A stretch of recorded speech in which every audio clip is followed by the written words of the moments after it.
so much. How many of you are seriously excited to be here today as much as I am? Oh, let's see. Who do we see? Actually, I did see this gentleman over here. So Action gets rewarded here with us today. So we're going to have some fun. But people always wonder, who are you? Who's this guy on the stage? And they're like, are you the Brandon Kelly that was hit by 2 dump trucks and survived? That was me. Are you the same Brandon Kelly that had cancer twice and conquered that? Yes. Are you the same one that was paralyzed when you were 2 and yet got ready to compete for the Olympics? And then you met the King of Sweden? Or are you the one that developed a business and started it from 0 to 10 million in 10 months? And unfortunately, yes, all of those describe me. But when people sit there and ask, they really want to find out about 2 things. And it's not about building the business as I would have thought. And it's not about all the crazy adventures that we've gone on around the world. But what it really comes down to is, what were you doing with the dump truck playing in the street? No, I wasn't playing in the street. They ran the red light, they lost their brakes, and I'm lucky to be here because otherwise I would have literally been 2 of me.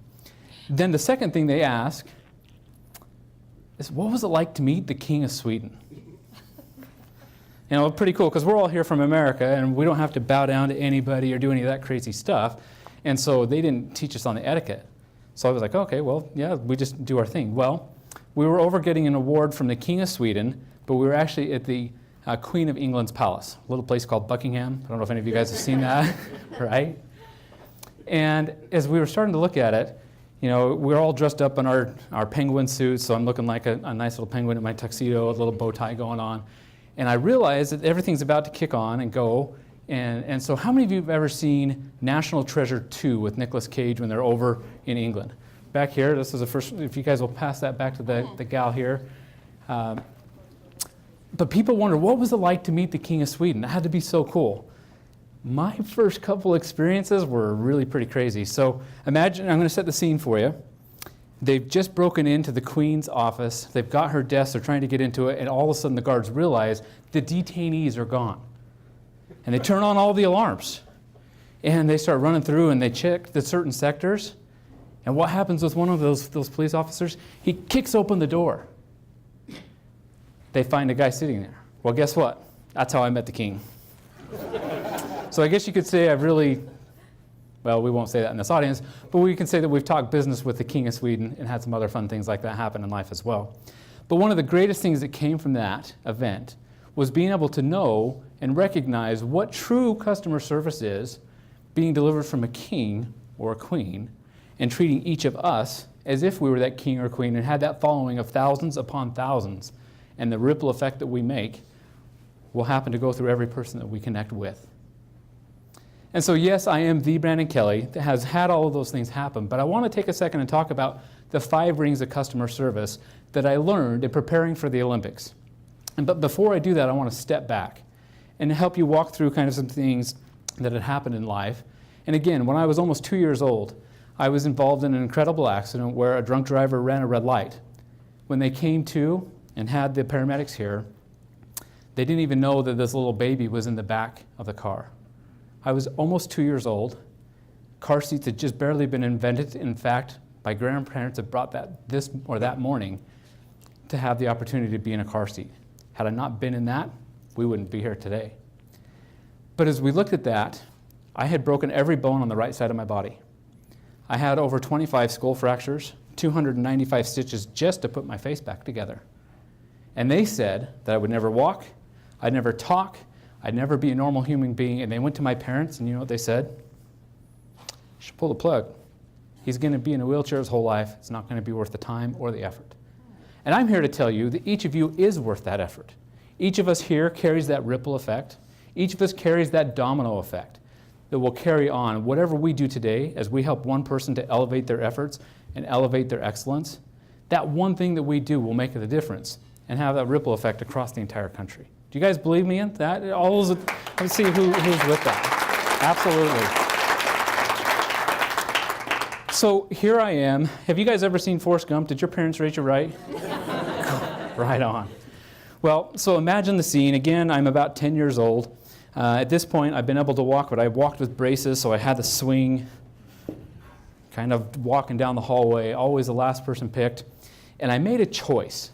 And that choice, believe it or not, was to protect myself by getting into a beat 'em up, shoot 'em out gang. Believe it or not, yes, I was in a gang. And in fact, it was everybody that was African American, and I was the only one that couldn't tan as good as they did. So, as we looked at it, I had a coach that came to me and said, Brandon, we need to get you into a better solution so this doesn't become a long-term problem. And he got me into the thing that scared me the most, and that was the high jump. Now, have any of you ever seen track and field high jump where you have the hurdles where you go over one that's about 3 feet? For those of you that aren't aware, the hurdle that grows is called the high bar, and the pole vault is the one that really launches you way past that. So he put me in the entire high jump field, and I was all of 5'2". Now, do we have anybody here that's 5'2"? Back here in the back? Okay, so I want her to stand up, and I want you guys to look at that. Now, do we have anybody that's 6 foot-ish? 6 foot. Okay, so see a little bit of a difference? 6'2". I might have to call you new in a minute, too. Go ahead and have a seat. Let's give them a round of applause.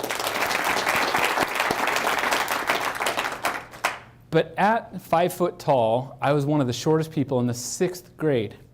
But my coach came to me, and he was about 6.5 feet tall, and he came and put his hand on me and said, Brandon, today is our day to dig in to win. And I thought he was crazy. The chairs that you're sitting on, I could barely high jump to the seat of that because I was scared of the bar. Now, the bar in that age wasn't the great ones that we have today. I want you guys all to imagine like an old mattress with a spring sticking up in it. You know the one. Do you have the kidney scar too? He knows it. But as we looked at it, here's this high jump, and I could not get over it. I had a mental block in my head that I couldn't erase my efforts to do that. And he gave us a clue that day. He said we need to elevate our efforts, and when we do elevate our efforts, we're going to elevate our excellence. So I want you guys to learn that with me right now. Everybody, I want you to take your left hand. So audience direction, it's this one. Okay, we're all doing good. Take your left hand, your left finger. I want you to point to your left eye. And every time you see your left eye, whether you're getting ready in the morning, you're going to the bathroom at the end of the day, whatever that question is, I want you to point to yourself and I want you to think, have I elevated my efforts today? Have I done one thing today better than I did the day before? Have I done that one thing? And if I have, you can actually respond. So take your left finger, put that down, take your right hand, which again, audience, it's this side. You're doing great. Now point to the right side. I want you to say, elevate your excellence. Elevate your excellence. Is that the best you can do? Do it again. There we go. Okay, so now when we've done that, we've pointed to the top of our head, and that represents a total overall performance. So if you think of the top hat that's here on the screen, I want you to think about total overall performance as I elevate my efforts and elevate my excellence. Well, as we look at these 5 rings that are on the Olympic flag, most of us think that they're for the continents that represent the entire world that we're on at this point.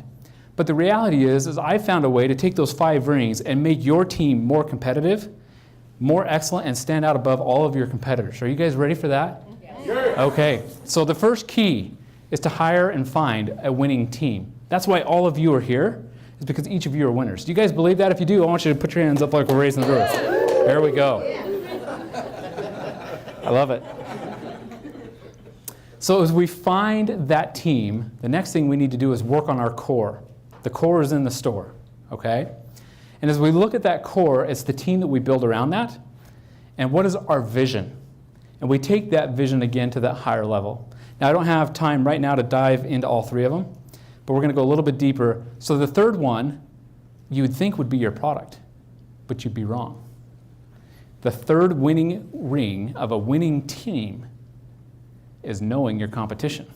Knowing what they're up to, what they're about to do, and how you're going to beat them by knowing all of their strengths and all of their weaknesses. Would you guys agree with that? Okay. So the 4th point is now to work on thyself. So in the leadership role, it's getting all of the leaders here together on the same track, same path, and the same vision where we're headed for the future. And then finally, the 5th ring is continual growth and continually challenging yourself to raise that bar to that effort. Now, as we look at things, how many of you would like to have some secret sauce to take back not only for yourself, but for your kids, for your family, and in every competitive thing you'll ever do. Would you guys like to have some of that stuff that I learned in getting ready for the Olympics? What was that? Secret sauce. Here we go. Okay. Well, as we talked about, what's it stand for? I want you guys to say it with me.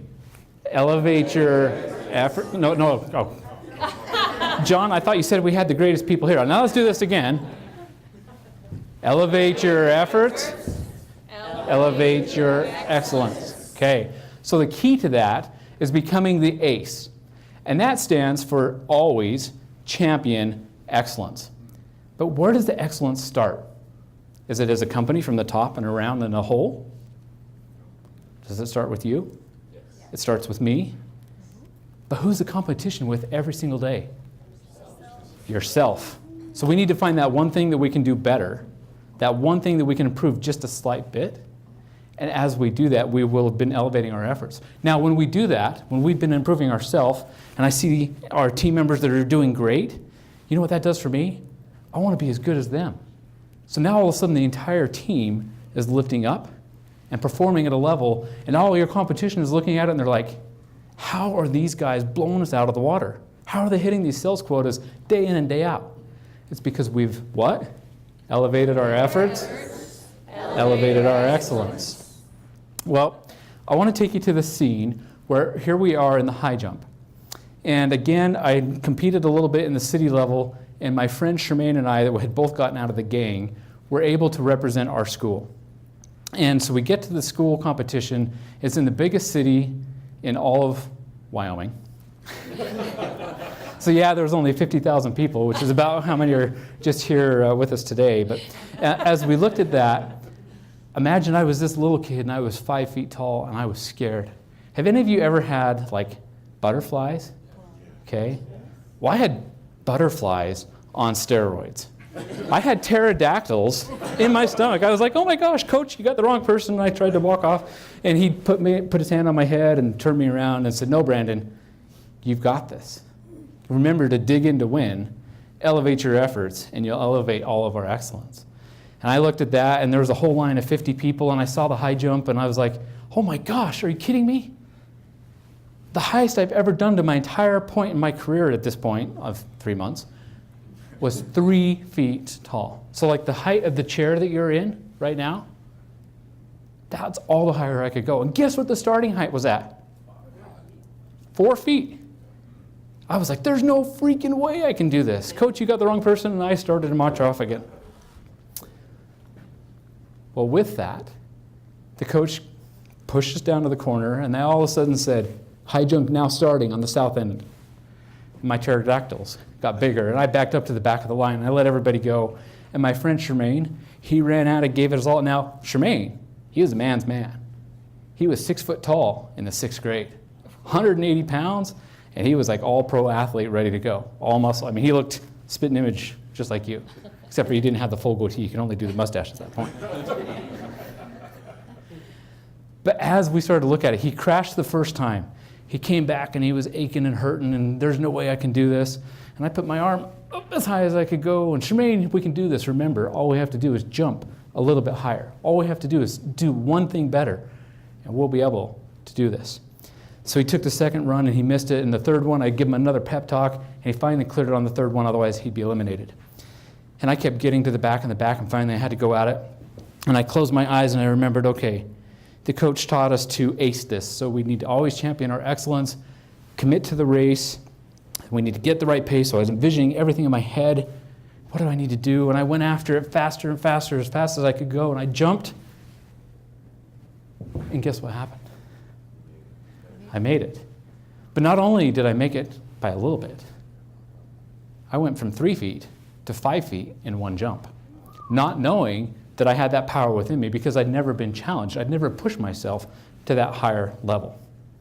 So oftentimes, my friends, we see that bar that we have to hurdle, or that one that's growing and going with us, and we see it as a challenge, and we can't do it because, you know, I'm not as athletic as you, I'm not as strong as you, I'm not as fast as you. But the reality is, if we can dig in within ourselves to win, then at that point in time, we can raise our efforts. So this contest was only designed to go for a half an hour. After a half an hour, it was still going and going. It was kind of like the Energizing Bunny, going and going and going and going. After 3 hours, our coach came trotting out to us, and he's like, have you guys realized what's happened? There's just 3 of you out of the 40 left. Are you kidding me? It was just fun. We were just going back and forth and complimenting his friends, giving each other a pep talk, having some fun. And where did we end up at? We ended up at 6 feet. In fact, it was 6 feet 4. We had just tied the record. That's why he was coming out. Again, I'm 5 foot, okay? We're now at 6'4". He runs at it and misses. The other competitor runs at it and misses. And the coach says, Brandon, you can go home right now a winner, or you can try one last time and see if you can set the record. Which is it going to be? Because either way you win, but what are you going to do? And I thought about it, and I had those John Stockton shorts, and I was getting ready to go. It was the 80s, I apologize. So I came running at it, jumped at it, and cleared. And the record still stands, as far as I know, till today, at 6 feet, 7.5 inches for a 12-year-old high jumper. I went on to compete and get ready for the Olympics in the high jump and was 2 inches away from the world record when a dump truck came out of nowhere, and I had to learn how to walk and talk a second time. But as we do that, I want to teach all of you how to have that winning record as we go home. Are you guys ready for that? Yes. So what I want us to do is I want everybody to get out of your chair and just kind of kneel the best you can. If you've got knee problems, go ahead and just do the best you can. We're not in church. We're not doing any prayers today. But as we look at this, this is what our coaches taught us. And how do we see above the bar? We need to be able to see where we're at right now. So right now we're at the bottom. We're kind of at the bronze medal performance. And remember, what was the trick we needed to do? We needed to step up. So as we step up, we've just stepped up our performance. Go ahead and step up with me. And as we've stepped up, we've done that one thing better. We're now performing at a silver medal. But is silver good enough when we're competing in the Olympics? It's not, is it? What's above silver? Gold. It's the gold. So how do we go for the gold? We have to step up our efforts. So those of you that really want to learn the secret, and if there's some health issues, knee issues, whatever, that's fine. I want everybody to grab a chair. I'm going to teach you how to win like an Olympian. We're going to stand on a chair and see above the bar. So those that can, I want you to stand on your chairs. If you're in high heels, dresses, it's okay, ladies. Don't feel bad. But I want you to imagine what our coaches taught us. You put that bar right here above, about where our heads are, and there's no competition because we stretched ourselves so high, so far, that we're competing for the gold medal. As we do that gold medal, I want you to turn to everybody, your neighbor, and put a gold medal on them. Say congratulations. Congratulations, congratulations. And now, as we finish off, you guys have raised the roof. You guys have been awesome. I look forward to leading you to the future.